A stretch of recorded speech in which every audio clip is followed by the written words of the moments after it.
إن الحمد لله نحمده ونستعينه ونستغفره ونعوذ بالله من شرور أنفسنا ومن سيئات أعمالنا من يهدي الله ولا مضل له ومن يضلله فلا هادي له أشهد أن لا إله إلا الله وحده لا شريك له وأشهد أن محمدا عبده ورسوله رب اشرح لي صدري ويسر لي أمري واحلل عقدة من لساني يفقهوا قولي اللهم أرنا الحق حقا وارزقنا اتباعه وأرنا الباطل باطلا وارزقنا اجتنابه اللهم أيدنا بروح القدس.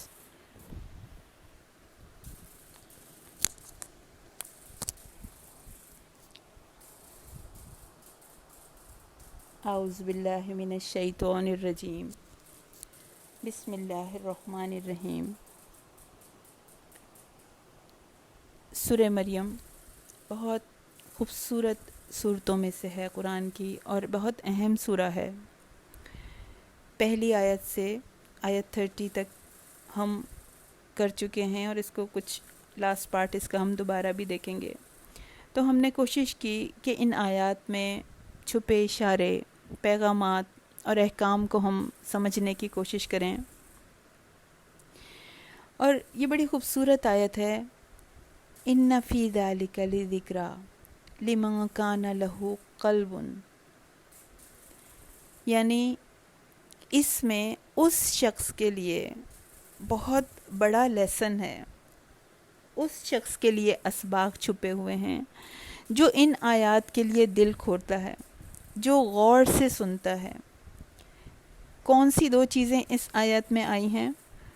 او القس اما و ہوا شہید، جس کے پاس حاضر دل ہے اور جو غور سے سنتا ہے. تو اللہ تعالیٰ ہمارے دلوں کو اس کی آیات کے لیے کھول دے اور ہمارا اللہ اس قرآن کے ساتھ ہمارا ایک رشتہ ڈیولپ کر دے، ایک مضبوط رشتہ، وہ رشتہ جو صحابہ کا تھا، جو تابعین کا تھا، جو تبع تابعین کا تھا، جو صالحین کا تھا. یہ تعلق اللہ کو بہت پسند ہے. جو قرآن کے ساتھ جو تعلق ہے اللہ کو بہت پسند ہے. تو ہم نے کیا کرنے کی کوشش کرنی ہے؟ اپنا ایک دلی تعلق ڈیولپ کرنا ہے، ایک ایموشنل ریلیشن جو ہے وہ قرآن کے ساتھ ڈیولپ کرنا ہے. یہی تعلق ہمیں نجاشی کے دربار میں بھی نظر آیا. جب مسلمانوں نے کفار کو ظلم و ستم کی وجہ سے ہجرت کی تھی، ہجرت حبشہ، تو قریش کے لوگ، یعنی وہ ایک وفد بھیجا گیا تحفے تحائف دے کر کہ ان لوگوں کو جو ہے وہ واپس لے کر آ جاؤ. تو جب نجاشی اور درباریوں نے ان سے پوچھا تھا تو مہاجرین کی طرف سے جعفر بن طیار تھے، حضرت جعفر بن طیار، انہوں نے سورہ مریم کا ابتدائی حصہ سنایا تھا. کون سا حصہ تھا وہ؟ جو حضرت یحییٰ علیہ السلام اور حضرت عیسیٰ علیہ السلام سے متعلق تھا، یعنی جو حصہ ہم کر چکے ہیں اور جو کر رہے ہیں ریمیننگ پارٹ اس کا. تو یہ حصہ سن کر نجاشی اور اس کے درباری روتے رہے، وہ سنتے رہے اور ان کی آنکھوں سے آنسو بہتے رہے، یہاں تک کہ ان کی داڑھی تر ہو گئی، آنسوؤں سے بھیگ گئی. ایک عجیب منظر تھا. قرآن پڑھا جا رہا تھا اور پڑھ وہ رہا تھا جس نے قرآن کو اپنے دل پر اتارا تھا. اور کہاں سے اتارا تھا؟ نبی کریم صلی اللہ علیہ وسلم کے دل سے اس نے اپنے دل میں ٹرانسفر کیا تھا. تو قرآن جو ہے وہ ایک دل سے دوسرے دل پہ ٹرانسفر ہوتا ہے. اللہ تعالیٰ نے ان کے آنسوؤں کو ایڈمائر کیا. سورہ مائدہ کی آیت 50 ہے، وَإِذَا سَمِعُوا مَا أُنزِلَ إِلَى الرَّسُولِ تَرَىٰ أَعْيُنَهُمْ تَفِيضُ مِنَ الدَّمْعِ، جب وہ سنتے ہیں جو نازل کیا گیا ہے رسول کی طرف، تَرَىٰ أَعْيُنَهُمْ، تم دیکھتے ہو ان کی آنکھوں کو. اللہ دیکھ رہا ہے ہماری آنکھوں کو، اللہ سب کی آنکھوں کو دیکھ رہا ہے جب قرآن سن رہے ہوتے ہیں. تفید من الدم، کہ وہ آنکھیں آنسوؤں سے تر ہیں، کہنے کو چھوٹے سے قطرے ہیں، شاید برابر بیٹھے ہوئے شخص کو بھی نظر نہ آئیں لیکن اللہ کو نظر آتے ہیں. اللہ نے محفوظ کر لیے وہ آنسو رہتی دنیا تک کے لیے اس کتاب میں. کون رب ہے جس نے اوشنز کے اوشنز بنائے، عظیم سمندر بنانے والا رب اس آنسو کے ایک قطرے کو بہت پسند کرتا ہے. تو معلوم ہوا کہ وہ آنسو جو قرآن سن کر بہتے ہیں وہ بڑے قیمتی ہوتے ہیں. اللہ تعالیٰ ہمیں بھی اس کیفیت سے روشناس کرا دے کہ جب آیات سے دل پگھل جاتے ہیں اور آنکھوں سے بہنے لگتے ہیں. تو نجاشی اور اس کے ساتھی عرصہ دراز ہوا اس دنیا سے جا چکے ہیں، مگر اللہ نے ان کے آنسو محفوظ کر دیے اس کتاب میں. سورہ مریم کی یہ آیات آج بھی محفوظ ہیں، آج بھی موجود ہیں. اللہ کی کتاب آج بھی زندہ ہے. آج بھی یہ آیات اپنے اندر اتنا ہی اثر رکھتی ہیں جتنا نجاشی کے دور میں رکھتی تھیں، مگر خشیت والے دل چاہیے، ایک ایموشنل ریلیشن شپ ڈیولپ کرنے والے دل چاہیے. یہ ریکوائرڈ ہے ہم سے. انڈرسٹینڈنگ نیڈڈ ہے کہ ہم اس کو سمجھنے کی کوشش کریں، اپنے رب کے کلام کو سمجھنے کی کوشش کریں. اللہ تعالی ہمیں ان آیات میں وہ تڑپ دکھا دے جو نجاشی اور اس کے درباریوں کو نظر آئی. ہمارے دلوں کا تزکیہ اس طرح کر دے جیسے صحابہ کرام رضی اللہ تعالیٰ عنہم کے دلوں کا کیا تھا، جس طرح اللہ نے ان کے دلوں کو پیوریفائی کیا تھا. تو سورہ مریم میں حضرت زکریا علیہ السلام کے واقعے میں بھی اللہ تعالیٰ نے اپنی قدرت اور عظمت کی مثال بتا دی، اور حضرت عیسیٰ علیہ السلام کو جو بن باپ کے پیدا کیا اور اللہ تعالیٰ نے اس کے لیے اپنی ایک پاکیزہ بندی کو چنا. تو اللہ تعالیٰ دکھا رہا ہے ہمیں ان مثالوں کے ذریعے سے کہ اللہ بہت طاقت والا ہے. تم جس کے بندے ہو وہ بہت قدرت والا ہے، بہت طاقتور ہے، اور اللہ کے لیے کچھ بھی مشکل نہیں. وَهُوَ عَلَيَّ هَيِّنٌ، اللہ نے کہہ دیا اس کے لیے سب کچھ آسان ہے. بڑی طمانیت دیتی ہے انسان کو یہ آیت. اللہ کے لیے کوئی چیز بھی مشکل نہیں. انسانوں کے لیے کوئی چیز مشکل ہو سکتی ہے، اللہ کی ڈکشنری میں کوئی مشکل کا لفظ نہیں ہے. تو وہ رب جو اس وقت معجزات دکھانے پہ قادر تھا وہ آج بھی معجزات دکھاتا ہے. بس نگاہ بینا چاہیے، وہ نظر چاہیے. جس کا رب، جس کا مالک، جس کا خالق، جس کا وکیل، جس کا کارساز اتنا طاقتور ہو تو وہ کیوں پریشان ہو، وہ کیوں ڈپریس ہو، وہ کیوں اسٹریس لے، وہ کیوں غم کرے. انسان کو طاقت کا احساس ہوتا ہے، امید کا احساس ہوتا ہے. تو ہم حضرت مریم علیہ السلام کا قصہ ہم کر رہے تھے کہ جب لوگ جو ہیں وہ جمع ہو گئے، جب وہ حضرت عیسیٰ کو لے کر آئی تھیں وہاں پر اور لوگ جمع ہو گئے، تو اللہ تعالیٰ نے پہلا معجزہ تو یہ تھا نا کہ حضرت عیسیٰ بن باپ کے پیدا ہوئے، وہ پیدا ہو گئے. اور جب یہ بتانے کے لیے اللہ تعالیٰ نے سب کو اکٹھا کیا، جس جگہ وہ آئیں تو لوگ اکٹھے ہو گئے.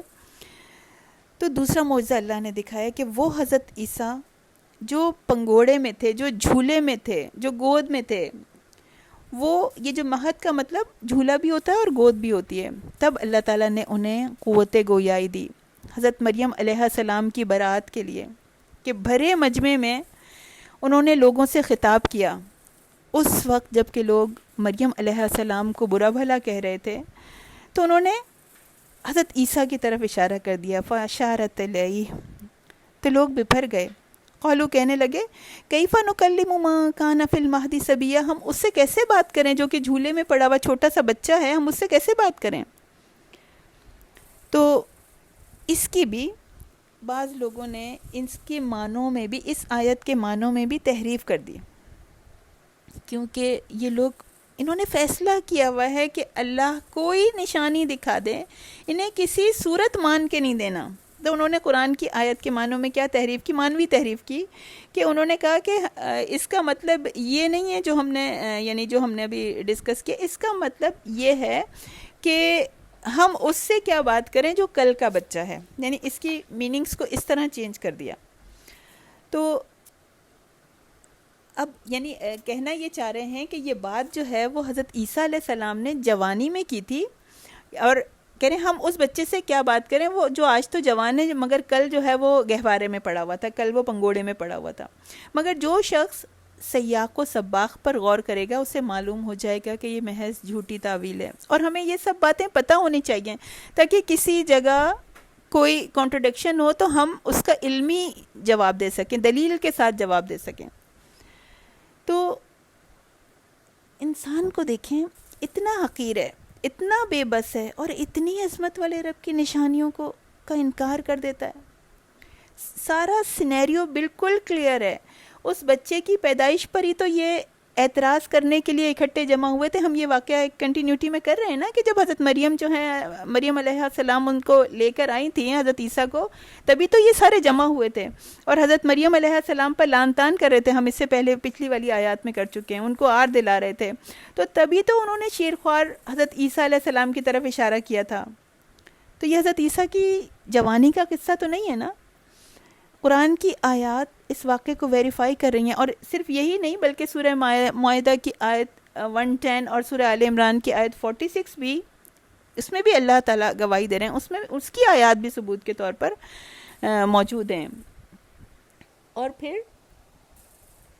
وَيُكَلِّمُ النَّاسَ فِي الْمَهْدِ، اور وہ کلام اللہ نے کہا، یہ سورہ آل عمران کی آیت ہے، اور وہ کلام کرے گا فی المہدی، لوگوں سے جھولے میں، وَكَهْلًا، اور ادھیڑ عمری میں. وہ جھولے میں بھی کلام کرے گا. حضرت عیسیٰ کے بارے میں آیا کہ وہ جھولے میں بھی کلام کریں گے اور ادھیڑ عمری میں بھی کلام کریں گے. وہ من الصالحین، اور وہ نیک لوگوں میں سے ہوں گے. تو یہاں اللہ تعالیٰ نے ایک نوزائیدہ بچے سے کلام کروایا. اللہ تعالیٰ نے گواہی بھی دی کہ اس نے جھولے میں کلام کیا، اس نے جوان ہو کے کلام نہیں کیا. تاکہ اللہ تعالیٰ نے یہ اس لیے اس کو سب کے سامنے کرایا کہ ہزاروں آدمی جو ہیں وہ اس امر کی شہادت دیں کہ یہ حضرت مریم علیہ السلام پاکیزہ ہیں اور یہ بچہ اللہ کا نبی ہے، اللہ کا بندہ ہے. اچھا، یہاں پر اس آیت میں ایک اور سوال بھی پیدا ہوتا ہے کہ حضرت عیسیٰ نے گہوارے میں، جھولے میں، گود میں کلام کیا، یعنی اس میں جو شہادت مل رہی ہے ہمیں اللہ کی، مگر اس میں یہ بھی کہا گیا کہ حضرت عیسیٰ ادھیڑ عمری میں بھی، بڑی عمر میں بھی کلام کریں گے. تو وہ کیسے کلام کریں گے ادھیڑ عمری میں جبکہ وہ جوانی میں ہی اس دنیا سے جا چکے ہیں؟ تو یہ آیت اس دنیا میں ان کے واپس آنے کی بھی دلیل ہے. ہمیں پتہ ہونا چاہیے، ہمیں پتہ ہی نہیں ہے قرآن میں کیا کیا چیزیں ہیں. تو اس آیت کے مطابق اللہ نے بتا دیا کہ وہ آئیں گے. جب ان کا انتقال ہوا ہے تو ان کی عمر جو تھی وہ 30s میں تھی. وہ واپس دنیا میں تشریف لائیں گے، اللہ تعالیٰ انہیں بھیجیں گے اور وہ پھر دوبارہ جو ہے وہ لوگوں سے کلام کریں گے. تو انہوں نے کیا کلام کیا؟ قال انی عبد اللہ. انہوں نے کیا بولا؟ پہلا کلام، پہلا لفظ جو منہ سے نکلا حضرت عیسیٰ علیہ السلام کے، اپنے رب کا نام. اپنے رب کا نام جو ہے وہ سب سے پہلے ان کے منہ سے نکلا. تو اس سے ہمیں کیا سمجھنے کا موقع مل رہا ہے، کیا سبق مل رہا ہے؟ پہلی بات یہ کہ بچوں کو جب ہم سکھا رہے ہوں، جب ہم انہیں بولنا سکھاتے ہیں، جب ہم انہیں الفاظ سکھاتے ہیں اور وہ ہماری کاپی کرتے ہیں، تو ان کو سب سے پہلے اللہ کا نام سکھائیں کہ سب سے پہلا لفظ جو وہ ادا کریں تو وہ اللہ کا نام ہو. اور دوسری چیز کیا ہے کہ جب انسان کلام کا آغاز کرے تو اللہ کی عظمت اور اپنی بندگی کا اظہار کرے. یعنی ہر دن کا آغاز جو ہے وہ اپنی بندگی کے اظہار سے اور اللہ کی عظمت کو، اللہ کو گلوریفائی کرے، اللہ کی یاد کے ساتھ اس کی ابتدا کرے. جب بھی ہر دن جب وہ شروع کرے. حضرت عیسیٰ علیہ السلام نے بھی کہا نا، انی عبد اللہ، بے شک میں اپنے رب کا بندہ ہوں، اللہ کا بندہ ہوں، عبد ہوں اس کا. بخاری میں حدیث ہے، حدیث نمبر ہے 6323 کہ جو کوئی صبح یا شام یہ الفاظ کہے گا تو وہ، میں بتاتی ہوں وہ کیا الفاظ، تو اگر وہ اس دن یا رات کو مر جائے تو وہ جنت میں داخل ہوگا. کیا ہیں وہ الفاظ؟ حضرت عیسیٰ علیہ السلام کی طرح اپنی عبدیت کا اظہار ہیں اور رب کی عظمت کا اعتراف ہیں. کیا ہیں یہ الفاظ؟ اللہم، اے میرے اللہ، انت ربی، تو میرا رب ہے. لا الہ الا انت، تیرے سوا میرا کوئی نہیں، خلقتنی، تو نے مجھے پیدا کیا، وانا عبدکا، اور میں تیری بندی ہوں، وانا علی عہدکا و وعدکا، اور میں تجھ سے کیے گئے وعدے پر، تجھ سے کیے گئے عہد پر میں قائم ہوں، مستطاعت، جتنی میری طاقت ہے، جتنی میری استطاعت ہے اتنا میں قائم ہوں، واعوذ بک من شر ما صنعت، میں تیری پناہ مانگتی ہوں ان بری چیزوں سے جو میں نے کی ہیں، وابو بنعمتک علیہ، اور میں اعتراف کرتی ہوں تیری سب نعمتوں کا جو مجھ پر ہیں، وابو بذنبی، اور میں اپنے گناہوں کا اعتراف کرتی ہوں، اپنے گناہ کا اعتراف کرتی ہوں، فاغفر لی، تو میری مغفرت کر دے، فإنہ لا یغفر الذنوب الا انت، تیرے سوا کوئی گناہ معاف نہیں کرتا۔ تو پہلا جملہ جو حضرت عیسیٰ علیہ السلام نے کہا، اس جملے نے پوری کرسچینٹی کی جڑ کاٹ دی، اسی کا ان کی تو بیس ہی یہی ہے نا۔ پہلا جملہ یہ کہہ دیا انی عبداللہ، یعنی میں نام اللہ ہوں، نہ میں اللہ کا بیٹا ہوں، انی عبداللہ، میں اللہ کا بندہ ہوں۔ جب انسان اللہ کی آیات سے انکار کرتا ہے تو پھر وہ اپنے مالک کی قدرت کو، اس کے معجزات کو ڈینائی کر رہا ہوتا ہے۔ جب وہ ڈینائی کرتا ہے تو پھر کیا ہوتا ہے، پھر وہ بھٹکتا چلا جاتا ہے، اللہ سے اور اس کی رحمت سے دور پھینک دیا جاتا ہے۔ تو ہمارے لیے ایک اور لیسن ہے اس میں کہ ہم اللہ کی آیات میں کبھی بھی آرگیو نہ کریں، اس میں بحث مباحثے نہ کریں، اپنے آپ کو ہم ریمائنڈ کروا لیں۔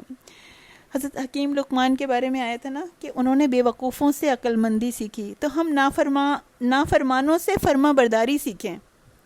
ہم اپنے آپ کو ریمائنڈ کروا دیں کہ اللہ کی باتیں حق ہیں، وَمَنْ أَصْدَقَ مِنَ اللَّهِ قِيلًا، اللہ سے سچی بات کسی کی ہو ہی نہیں سکتی۔ تو اللہ کے احکام حق ہیں، اللہ کا کلام سچ ہے، ہم شعوری طور پر اس کی ہر آیت پر ایمان لاتے ہیں پورے یقین کے ساتھ، اور اسی سے اپنے رب سے ہی عمل کی توفیق طلب کرتے ہیں، اسی سے مانگتے ہیں۔ ہم کمزور ہیں، اس کی آیات حق ہیں، ہاں ہم کمزور ہیں۔ انہوں نے کیا کیا؟ حضرت عیسیٰ نے تو یہ پیغام دیا تھا انی عبداللہ، لیکن انہوں نے انکار کر دیا، کہا نہیں یہ اللہ کے بندے نہیں ہیں۔ اللہ نے معجزات دکھائے، انہوں نے مان کر نہیں دیے۔ انہوں نے کچھ نے کیا کیا، مریم علیہ السلام پر الزامات لگائے۔ یہود نے تو یہ کیا کہ حضرت عیسیٰ علیہ السلام کو یوسف نجار کا بیٹا کہا، یعنی نعوذ باللہ ولد الزنا کہا، اور کچھ نے ان کو اللہ کا بیٹا کہا۔ جو نصرانی یا جو کرسچن ہیں انہوں نے یہ کہا کہ حضرت عیسیٰ علیہ السلام اللہ کے بیٹے ہیں، یا کچھ نے تو اللہ بھی کہا، یعنی اتنا بڑھا دیا کہ ان کو اللہ ہی ماننے لگے۔ اللہ نے بات کو کھول کھول کر سمجھا دیا، مگر تہیہ کیے بیٹھے ہیں کہ مان کر نہیں دینا۔ اور پھر انہوں نے کیا کہا انی عبداللہ کے بعد، آتانی الکتاب وجعلنی نبیا، کہ اللہ نے ان کو کتاب دی ہے اور ان کو نبی بنایا ہے، یعنی اللہ نے مجھے کتاب دی ہے۔ انہوں نے کہا، حضرت عیسیٰ نے یہ جملہ ادا کیا کہ اللہ نے مجھے کتاب دی ہے اور اپنا نبی بنایا ہے۔ کچھ مفسرین کہتے ہیں کہ اس کے دو مفہوم ہیں، ایک یہ کہ اللہ نے مجھے تورات کا علم بھی عطا کیا ہے، اور اللہ مجھے انجیل بھی عطا فرمائے گا اور نبوت بھی۔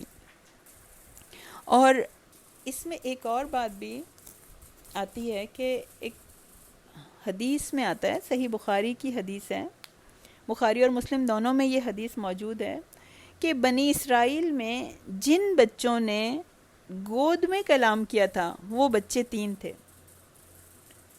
بخاری اور مسلم میں طویل حدیث ہے جس میں یہ بتایا گیا ہے کہ بنی اسرائیل کے 3 بچوں نے مہد نے کلام کیا، گود میں کلام کیا، جن میں سے ایک حضرت عیسیٰ علیہ السلام بھی تھے۔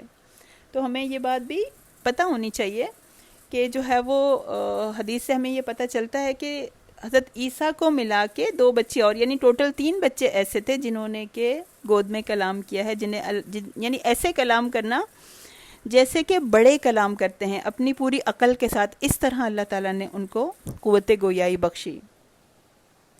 پھر فرمایا وجعلنی مبارکن اینما کنت، مبارک مبارک کا کیا مطلب ہوتا ہے؟ اس کا روٹ ہے برکہ، برکہ برکت، فائدہ دینے والا، خیر و بھلائی کرنے والا. وجعلنی مبارکن، اللہ نے مجھے بہت فائدہ دینے والا بنایا. اینما کنتو، میں جہاں بھی ہوں.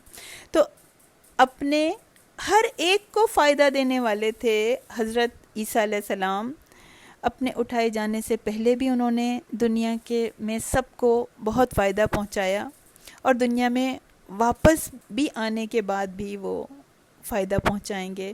تو وہ لوگوں کو خیر و بھلائی پہنچانے والے تھے، وہ لوگوں کو ہدایت کا راستہ دکھانے والے تھے، وہ لوگوں کے ساتھ خیر خواہی کرنے والے تھے، اور جب آئیں گے تب بھی وہ لوگوں کے ساتھ خیر خواہی کریں گے. تو اس میں ایک بڑا خوبصورت لیسن ہے. کیا کہ حضرت عیسیٰ کا بیان دیکھیں، ان کی سٹیٹمنٹ دیکھیں، سب سے پہلے کریڈٹ جو ہیں وہ کس کو دے رہے ہیں؟ اللہ کو.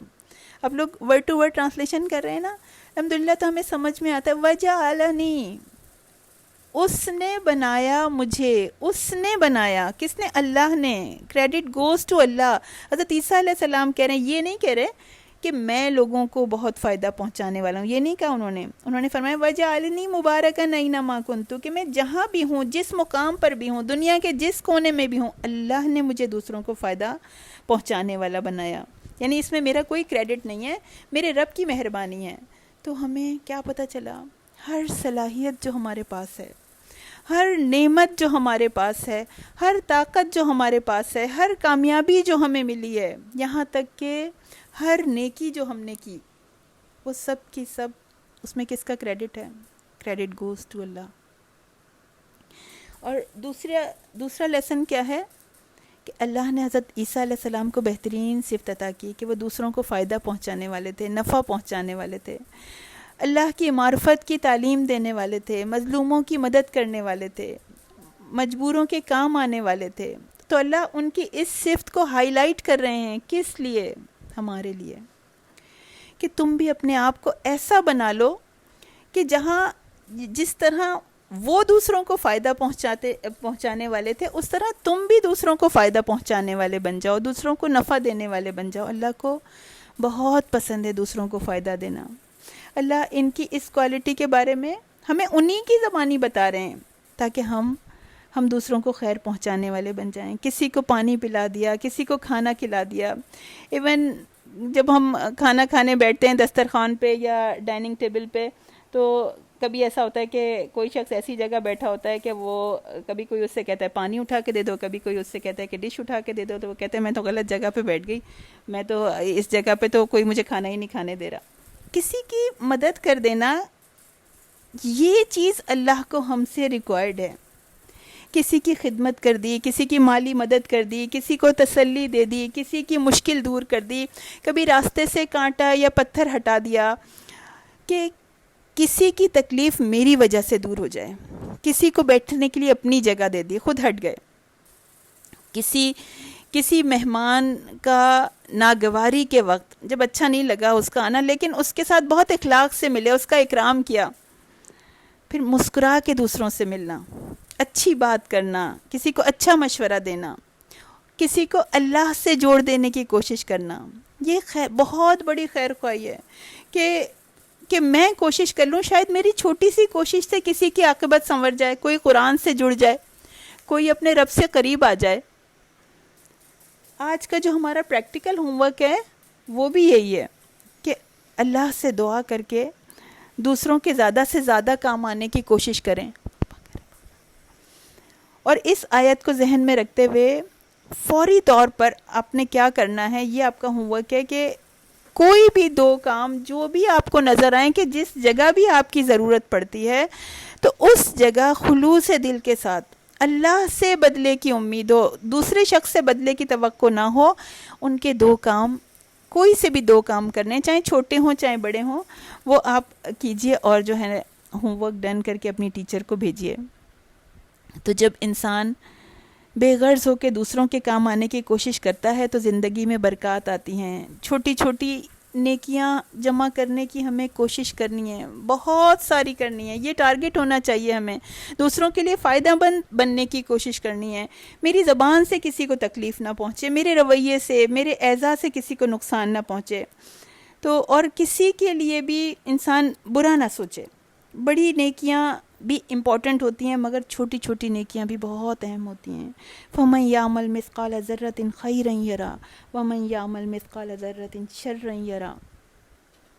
تو ہو سکتا ہے وہ چھوٹی سی نیکی دنیا اور آخرت میں بڑے فائدے کا سبب بن جائے.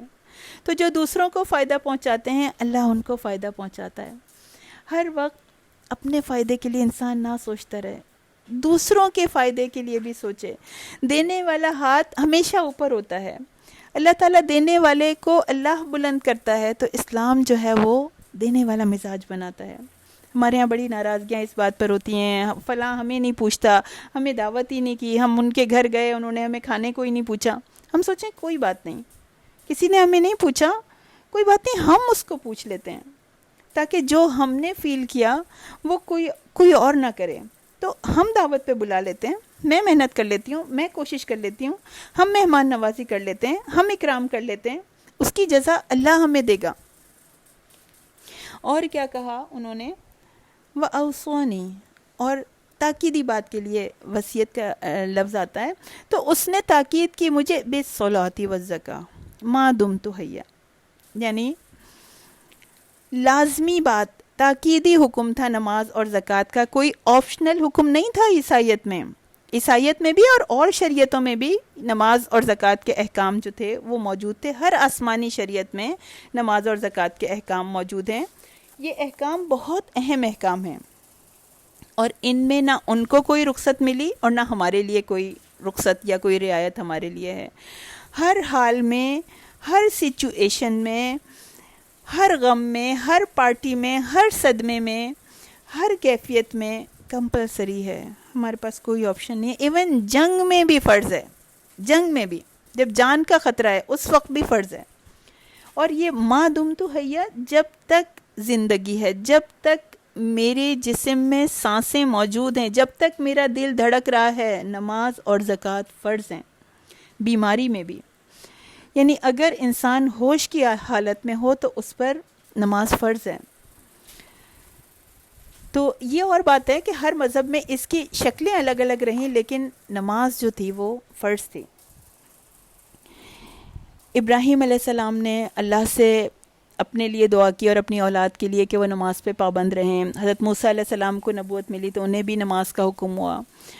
جب پیغمبروں کو کسی صورت معاف نہیں تھی تو اولیاء، صوفیاء یا کسی اور بندے کو کیسے معاف ہو سکتی ہے؟ اور یہ زکوٰۃ جو ہے وہ دل کو پیوریفائی کرتی ہے، بندوں سے تعلقات کو بہتر بناتی ہے. ہمارے نبی اکرم صلی اللہ علیہ وسلم جب اس دنیا سے گئے تو تب بھی ان کو عبادت کا حکم تھا. وَاعْبُدْ رَبُّكَ حَتَّى يَأْتِيَكَ الْيَقِينُ، کہ جب تک یقینی چیز یعنی موت نہیں آ جاتی تب تک عبادت کرتے رہیں. وَبَرًّا بِوَالِدَتِي، اور نیکی کرنے والا اپنی والدہ کے ساتھ. یعنی اس چیز کو یہ بھی ایک دلیل کے طور پر یہ آیت ہے کہ یہاں پر وہ عیسیٰ ابن مریم ہے، اس لیے ان کے لیے والدہ کا نام آیا، والدین کا نام نہیں آیا. اور وَلَمْ يَجْعَلْنِي جَبَّارًا شَقِيًّا، اور اس نے نہیں بنایا مجھے جبار، فعال کے وزن پہ، سرکش نہیں بنایا، مغرور نہیں بنایا اس نے مجھے. اور شقیہ، بدبخت، نافرمان نہیں بنایا مجھ کو، محروم نہیں بنایا مجھ کو. حضرت سفیان رحمۃ اللہ علیہ نے کہا کہ جو جبارن ہوتا ہے وہ شقیہ بھی ہوتا ہے، اور وہ غضب کی طرف یعنی غصے کی طرف جو ہے وہ متوجہ رہتا ہے. امام ابن حاتم رحمۃ اللہ علیہ کہتے ہیں کہ جسے تم نافرمان پاؤ گے اسے تم جابر بھی پاؤ گے. پھر یہ والی آیت تلاوت کی تو کہہ رہے ہیں حضرت عیسیٰ کہ اس رب نے مجھے اپنی والدہ کے ساتھ نیکی کرنے کی توفیق دی. اس کی مہربانی ہے کہ اس نے مجھے سرکش گناہ گار نہیں بنایا، اپنا نافرمان نہیں بنایا، یہ اس کا احسان ہے. پھر مفسرین نے اس سے یہ نقطہ بھی نکالا کہ حضرت عیسیٰ علیہ السلام نے گود میں جھولے میں کلام کیا تھا معجزانہ طور پہ، مگر اس کے بعد دوبارہ وہ اپنے بچپن کی یعنی بچوں کی حالت پر ہی واپس لوٹ گئے تھے. اور پھر وہ دوسرے بچوں کی طرح، جیسے اور بچے بڑے ہوتے ہیں اسی طرح وہ بڑے ہوئے. اور جب وہ بولے تھے یعنی وہ کس طرح بولے تھے، یعنی ان کا بولنا مفسرین کہتے ہیں اس طرح تھا جس طرح اللہ تعالیٰ قیامت کے دن اعضائے انسانی کو قوت گویائی دے گا. اور ایسا نہیں ہوا کہ وہ شیر خوارگی میں ہمیشہ بولتے رہے، اور ایسا نہیں ہوا کہ کوئی انہوں نے جس وقت وہ 1 دن کے تھے تو اس وقت سے ہی انہوں نے نمازیں پڑھنا شروع کر دیں اور زکوٰۃ دینا شروع کر دیں. وہ احکام جب وہ سمجھدار ہوئے تو جب سے انہوں نے اس کو فالو کیا. تو بہت عاجزانہ اور منکسرانہ مزاج رکھتے تھے، درختوں کے پتے بھی کھا لیتے تھے، اون سے بالوں سے بنا ہوا لباس پہنتے تھے، مٹی پر بیٹھتے تھے. ان کا کوئی خاص مسکن نہ تھا، جہاں رات ہو جاتی تھی وہاں رہ جاتے تھے. تفسیر قرطبی میں قتادہ رحمۃ اللہ علیہ کی ایک روایت کا ذکر ہے کہ ایک عورت نے دیکھا کہ حضرت عیسیٰ علیہ السلام مردوں کو زندہ کرتے ہیں اور اندھوں اور برس والے مریضوں کو درست کرتے ہیں.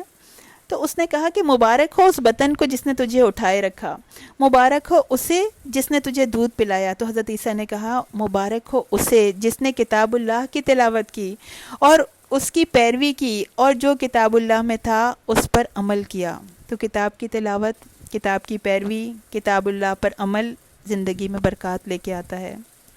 خشوع کے ساتھ نمازیں ادا کرنا، خوشی کے ساتھ زکوٰۃ دینا، اس سے برکات زندگی میں آتی ہیں والدین کی فرما برداری سے. اور والدین کی فرما برداری کب تک ہوگی؟ جب تک ان کا حکم اللہ کے حکم سے کلیش نہ ہو. تو ان کی اطاعت، ان کی خدمت، ان کا خیال، یہ زندگی میں برکات لے کے آتا ہے. تو اللہ تعالیٰ بھی ان کی صفات کو ایڈمائر کر رہے ہیں.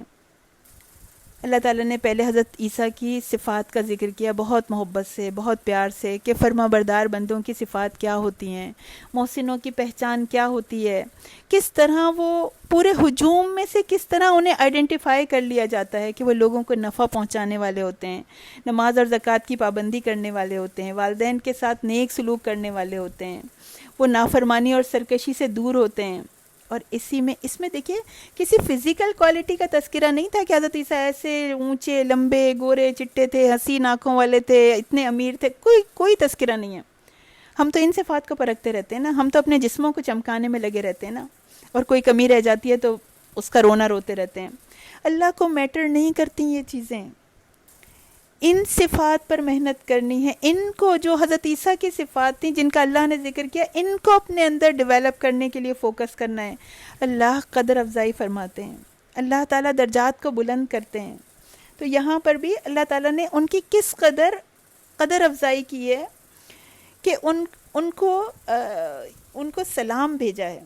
کسی کو، ہمارے یہاں بھی ایسا ہوتا ہے نا، کسی کو ویلکم کرنے کے لیے سلامی دی جاتی ہے، اور گورنمنٹ لیول پر بھی کسی کی خدمات کا جب اعتراف کیا جاتا ہے تو اس کو 21 توپوں کی سلامی دی جاتی ہے.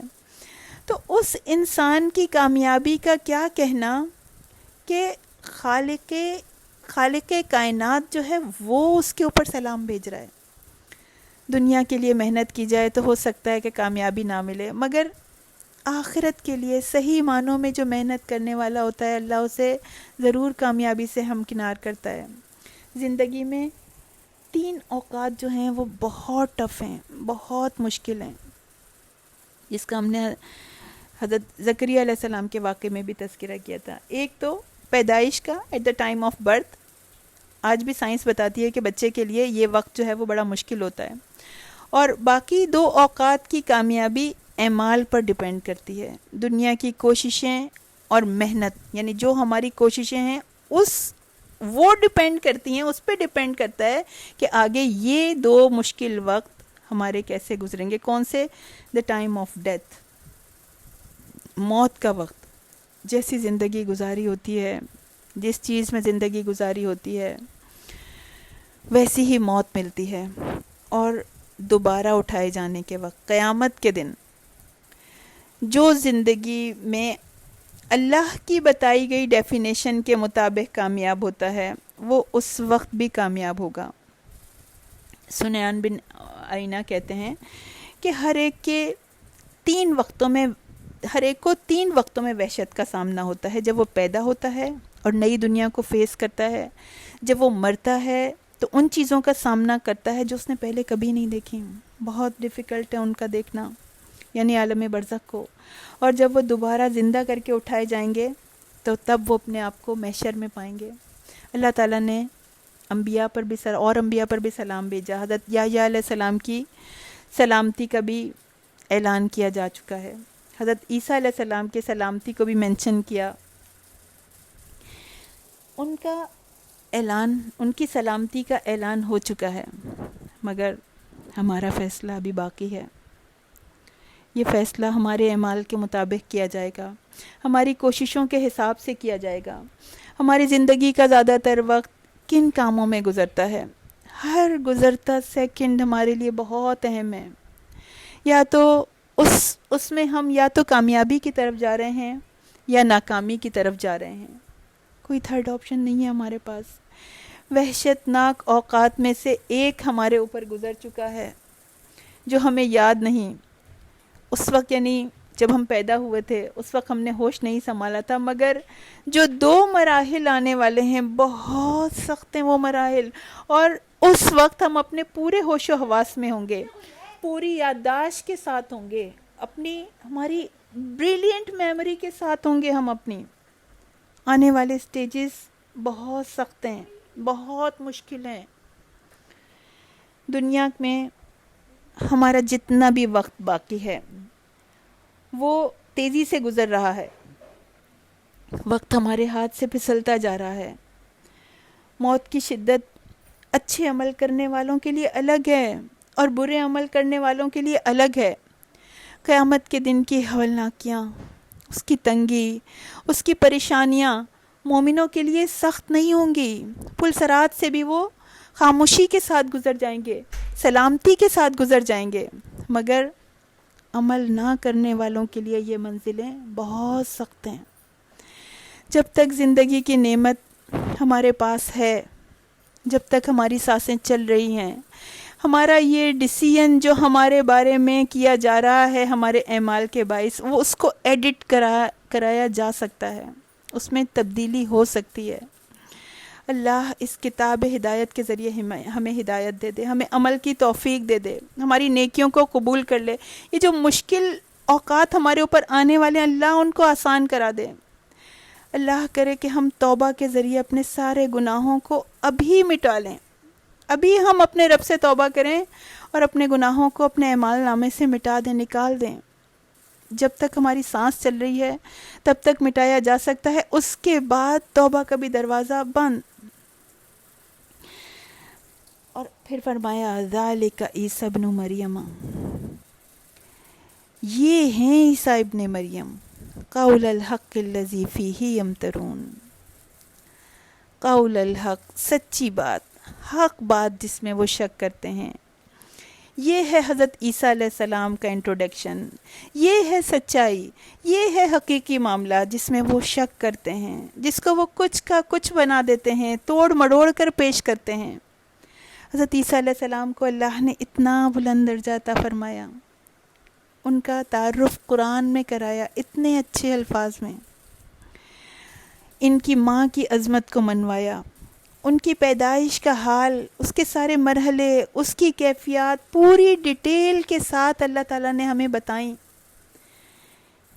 اور کیا کیا لوگوں نے، اتنی ڈیٹیل سے بتانے کے بعد، اتنا کلیئر ہو جانے کے بعد توڑ مروڑ دیا واقعات کو، تحریفات کر دیں، بدل دیا، اس کے معنوں کو بدل دیا، اس کے الفاظ کو بدل دیا.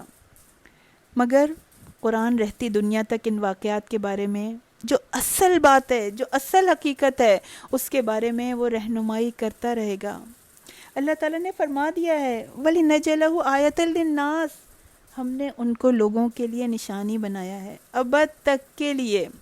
وَرَحْمَةً مِنَّا، اور رحمت بنایا ہے اپنی طرف سے. وہ اس وقت کے لوگوں کے لیے بھی رحمت تھے، اور دنیا میں جب دوبارہ آئیں گے اس وقت بھی وہ رحمت بن کر آئیں گے. ایمان لانے والوں کو دجال کے فتنے سے نجات دلائیں گے. دمشق کی مسجد کے مینار پر حضرت عیسیٰ علیہ السلام اتریں گے، اس دنیا میں رحمت بن کر واپس آئیں گے. یہ یقین بھی ہمارے ایمان کا حصہ ہے، اور نبی کریم صلی اللہ علیہ وسلم کی شریعت کو فالو کریں گے وہ آ کے. ان کا کیا ہم نے قرآن میں انٹروڈکشن پڑھا، المسیح ہیں، روح ہیں، اللہ تعالیٰ نے ان کے لیے یہ لفظ استعمال کیا.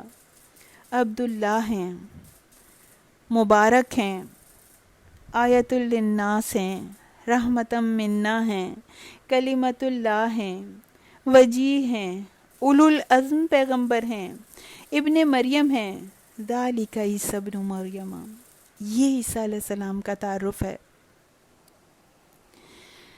ما کان للہ،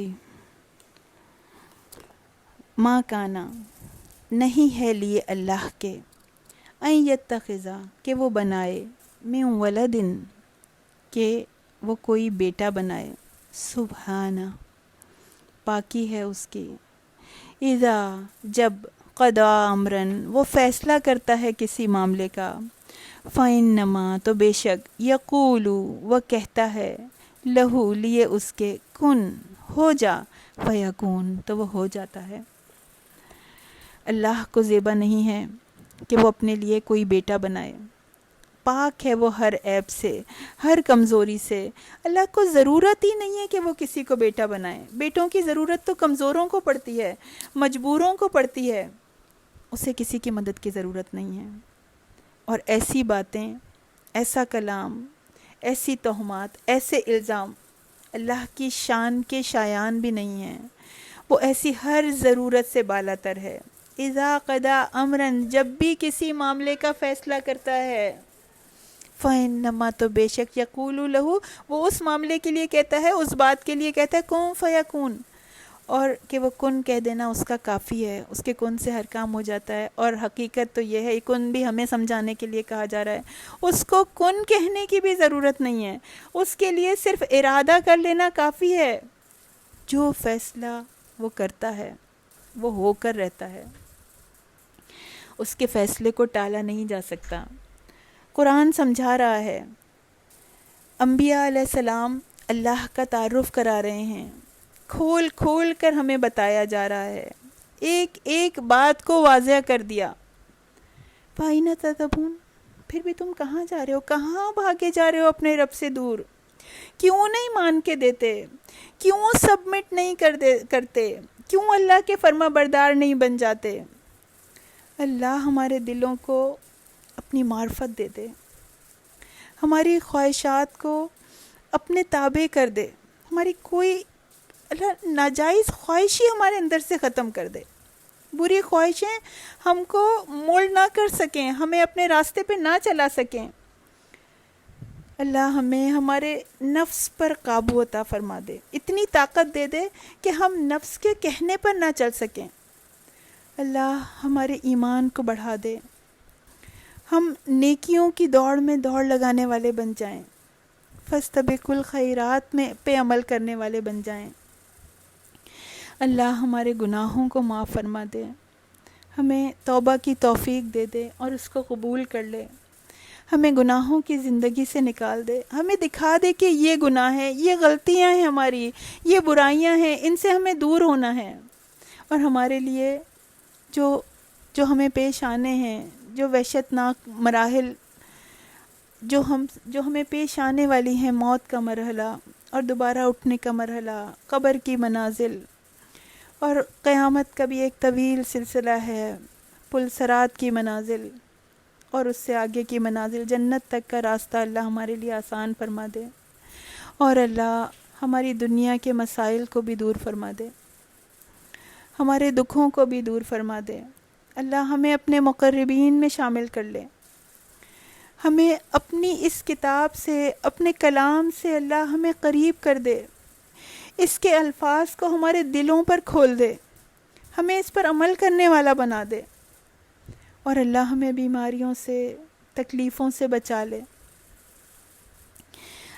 اور ہم سب اللہ تعالیٰ سے دعا کریں کہ ہم میں سے وہ لوگ جو کووڈ کی وجہ سے یا دوسری بیماریوں کی وجہ سے تکلیف میں ہیں، اللہ تعالیٰ انہیں شفائے کاملہ عطا فرمائے۔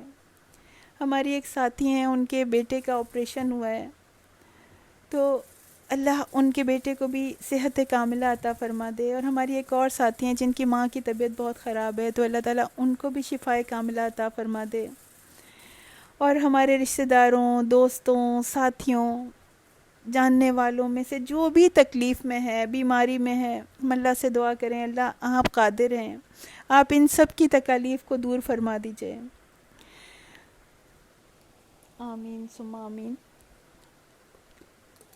لاسٹ ٹائم ہم نے آپ کو جو پریکٹیکل ہوم ورک دیا تھا اس میں ہم نے یہ ڈیسائیڈ کیا تھا کہ ہم کو کس چیز پر محنت کرنی ہے اپنی، یعنی ہم جب بھی کچھ کھائیں گے، جو لقمہ بھی منہ میں ڈالیں گے، تو ہم دل سے اللہ کے احسان مند ہوں گے اور اس کا شکر ادا کریں گے. تو الحمدللہ آپ لوگوں نے وہ ہوم ورک کیا بھی. تو اس سلسلے میں اب آپ کے ایک ساتھی ہیں، ان کا ایکسپیرینس ہم شیئر کرتے ہیں. ان کی ایسی سرجری ہوئی تھی کہ وہ کوئی بھی لقمہ حلق سے نیچے نہیں اتار سکتی تھیں. تو ان کی زبانی چھوٹا سا ہے، ان کی زبانی ان کا ایکسپیرینس سنیے آپ.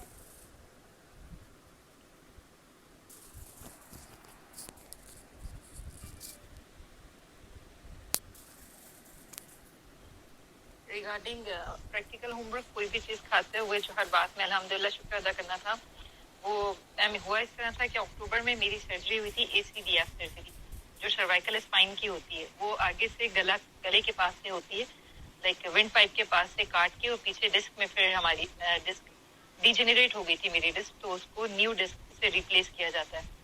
تو اس کے بعد 2 مہینے تک میں کچھ بھی نہیں کھا سکتی تھی ایکسپٹ لکوڈ. نہ چیو ہوتا تھا نہ سویلو ہوتا تھا. بہت مشکلوں سے میں اپنی روٹین میں واپس آئی. تو بے شک مجھ سے زیادہ شاید ہی کوئی، بہت سارے لوگ ہیں جو سمجھتے ہوں گے کہ جب حلق سے ایک نوالا بھی نہیں اترتا کہ آپ بالکل ٹھیک ہے، آپ کھا سکتے ہیں، مگر آپ پھر بھی نہیں کھا سکتے. That was too painful. تو میں صرف لکوڈس پر تھی.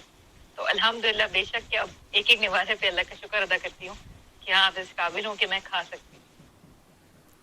اللہ کا کتنا احسان ہے کہ جس نے ہمیں اتنی غذائیں کھلائیں، اتنی نعمتیں عطا کیں، اور ہم اس کو کھا سکتے ہیں، اس کی لذت کو محسوس کر سکتے ہیں. اس کا کتنا شکر ہے. الحمدللہ رب العالمین. آخر دعوانا والحمدللہ رب العالمین. سبحان ربک رب العزت عما یصفون وسلام علی المرسلین والحمدللہ رب العالمین.